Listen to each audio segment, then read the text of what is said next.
გეტყვი, რის გამოაგრძელებ იმას, რაც ზუსტად იცი, რომ განგრევს. შენ შეიძლება ასე არ ფიქრობ, თუმცა ნებისმიერ დესტრუქციულ ქმედებას ხშირად უხილავი სარგებელი ახლავს თან. პროკრასტინაციით პასუხისმგებლობა სირიდებ თავიდან.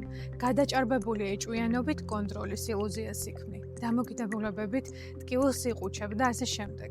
წარმოიდგინე ბავშვი, რომელმაც აღიქვა, რომ სითბო აკლდა და ზრუნვის მიღების ერთადერთი საშუალება ცუდად გახდომა იყო.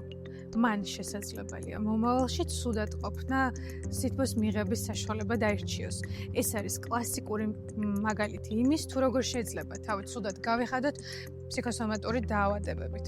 ან მაგალითად შეიძლება სადღაც გადაწყვიტე, რომ თამბაქოს მოწევა ზრდასრულობაა და ახლა აგრძელებ ამის კეთებას, რომ დიდობა იგრძნო. ან რჩევი მოძალადე ადამიანის გვერდით, იმიტომ რომ სხვერპლად ყოფნა ოდესღაც ერთადერთი გზა იყო მზრუნველობა და მხარდაჭერა მიგეღო. ამ ქმედებებს, რომლებიც გტანჯავს, თუმცა ვერაფერს უშვები და ვერ ცვლი.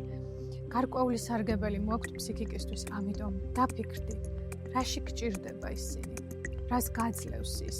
გაბედე და დაინახე, რისთვის არიან ისინი შენს ცხოვრებაში და ეს იქნება შენს მიერ ერთი ნაბიჯი გადადგმული მისი ცვლილებისკენ.